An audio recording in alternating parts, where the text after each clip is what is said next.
to be no end to bad news coming from Kuno National Park in Madhya Pradesh. Over the last 6 months, 6 adult cheetahs and 3 cubs have died, taking the total death toll of animals in Kuno National Park to 9.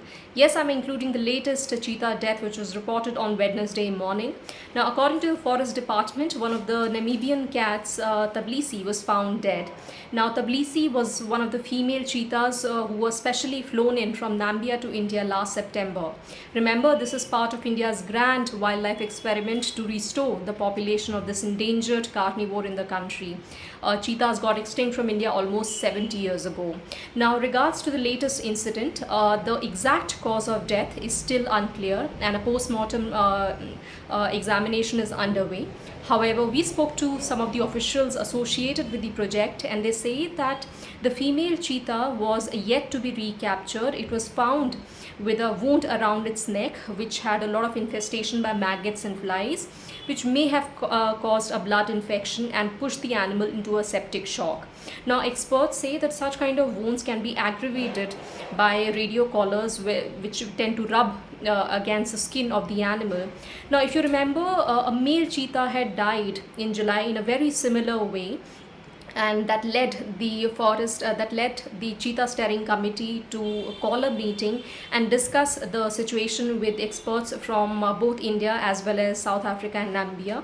And it was concluded that all the animals, all the cheetahs who have been released into the wild would be recaptured and brought back into the bomas in the Palpur area of the Kuno National Park, and they would be examined. A special expert who basically specializes in the use of radio collars was invited from South Africa. Mr. Mike Toft then examined the health of these animals.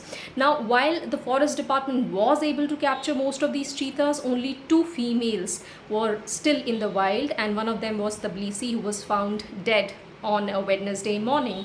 Now, experts are still not very sure about what could have led to this sudden infection in these animals. But what they agree upon is that the cheetahs are very delicate creatures and are prone to infections like these.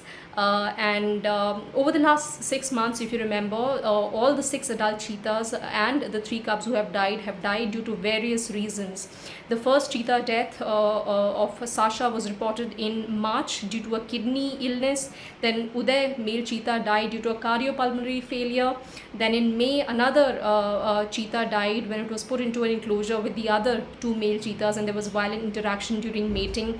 That was also the time that 3 cubs had died due to the intense summer heat. And then in July, another 2 cheetahs died. So there have been deaths almost being reported almost every month. There have been a lot of questions raised on this project. Experts are not very sure about whether this long quarantine period that these animals were subjected to has led to the situation, has added to the stress faced by these animals. But what they do agree on is that the animals are still struggling to adapt to the completely new geographical and climatic and weather conditions in India, as well as adjusting their biological clock to the changed timings in both the countries.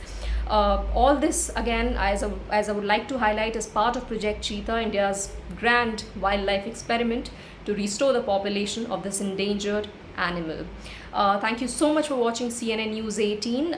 Keep reading our stories on news18.com for more such updates.